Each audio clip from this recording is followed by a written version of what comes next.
And only the secure can stoop. Only the secure. Insecure people cannot do that. It's all about others. I followed the founding pastor into San Diego. Great man, been there for 27 years, done a terrific work. In fact, he's still alive today in his 90s. A precious, godly man. The church adored him. They loved him. He was getting a little bit out of energy, and so I came in and had the privilege of trying to serve him in the congregation for the next several years. I had been there only a few months, and I looked at a lady named Sue, whose husband's name was Harry, and I noticed that Harry hadn't been to church for the last couple of weeks, and I said, Sue, I'm missing Harry. Is he okay? And she said, well, he's okay, but he's having a little problem with you. I said, what's the problem? Well, he loved Pastor Butcher, and you're new, and he's feeling guilty because he just really, Pastor Butcher was everything to him, and he's just missing him, and he's just kind of staying away right now, trying to figure it all out. I said, I understand. I said, would he be willing to talk to me? She said, well, I'll ask him. Sure enough, he was. The next week, Harry and I are sitting together in my office. I said, I know you love Pastor Butcher, Harry. Tell me about it, would you please? Tell me all the reasons you loved him. I want to listen. For the next 40 minutes, that dear, precious man cried as he talked about the fact that Pastor Butcher had buried his parents, married his kids, baptized the family, talked about the weddings, talked about all the incredible things that a pastor gets to do with people. And after about 40 minutes, he's crying, I'm crying. I said, Harry, I understand.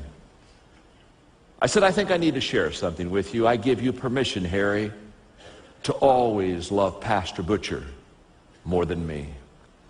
To be honest with you, I could never take his place. He should be number one in your life. I shouldn't be number one. I'm not sure I should even be number two, but I do know this. Never feel guilty about letting him be number one. He is your pastor. He was your pastor. Always keep him where he is. Always love him. I said, just give him all of your love. Harry, you got my permission. Don't ever feel guilty about it. You should always love him first. Now I said, Harry, I do have a request for you. If after you get done loving Pastor Butcher first, if you have any love left over, maybe just a little bit, you may not have it, I don't know, but if you have any left over, could you just throw it my way? He said, you're kidding. I said, I'm not kidding at all. You should love him first. He should be always number one.